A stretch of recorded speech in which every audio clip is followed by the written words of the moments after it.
दूसरे अध्याय का नाम सांख्य योग है। इसमें जीवन की दो प्राचीन सम्मानित परंपराओं का तर्कों द्वारा वर्णन आया है। अर्जुन को उस कृपण स्थिति में रोते देखकर कृष्ण ने उनका ध्यान दिलाया है कि इस प्रकार का क्लैव्य और हृदय की क्षुद्र दुर्बलता अर्जुन जैसे वीर के लिए उचित नहीं। कृष्ण ने अर्जुन की अब तक दी हुई सब युक्तियों को प्रज्ञावाद का झूठा रूप कह इसमें जीवन की दो उनकी युक्ति यह है कि प्रज्ञा दर्शन काल, कर्म और स्वभाव से होने वाले संसार की सब घटनाओं और स्थितियों को अनिवार्य रूप से स्वीकार करता है। जीना और मरना, जन्म लेना और बढ़ना, विषयों का आना और जाना, सुख और दुख का अनुभव, ये तो संसार में होते ही हैं। इसी को प्राचीन आचार्य पर्यायवाद का नाम भी। जीवन की दो उनकी युक्ति यह है कि प्रज्ञा दर्शन काल, कर्म और स्वभाव से होने वाले देते थे। काल की चक्रगति इन सब स्थितियों को लाती है और ले जाती है। जीवन के इस स्वभाव को जान लेने पर फिर शोक नहीं होता। यही भगवान का व्यंग्य है कि प्रज्ञा के दृष्टिकोण को मानते हुए भी अर्जुन इस प्रकार के मोह में क्यों पड़ गया है।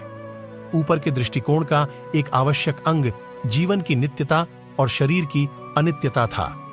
नित्य जीव के लिए शोक करना उतना ही व्यर्थ है जितना अनित्य शरीर को बचाने की चिंता। ये दोनों अपरिहार्य हैं। जन्म और मृत्यु बारी बारी से होते ही हैं, ऐसा समझकर शोक करना उचित नहीं है। फिर एक दूसरा दृष्टिकोण स्वधर्म का है। जन्म से ही प्रकृति ने सबके लिए एक धर्म नियत कर दिया है। उसमें जीवन का मार्ग, इच्छाओं की परिधि, कर्म की शक्ति, सभी कुछ आ जाता है। इससे निकलकर नहीं भागा जा सकता। कोई भागे भी तो प्रकृति उसे फिर खींच लाती है।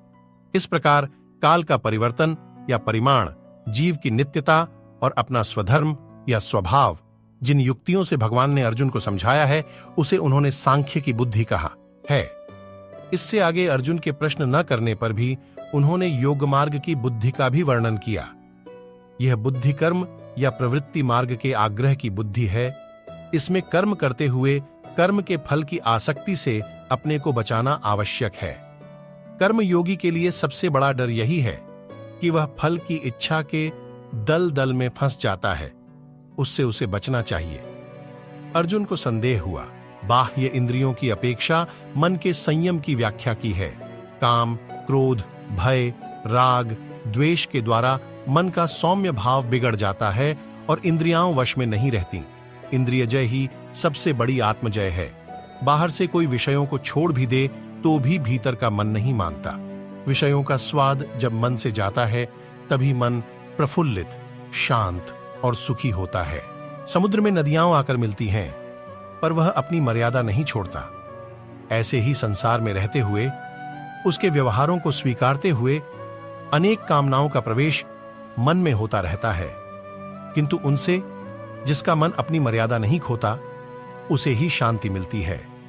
इसे प्राचीन अध्यात्म परिभाषा में गीता में ब्राह्मी स्थिति कहा है।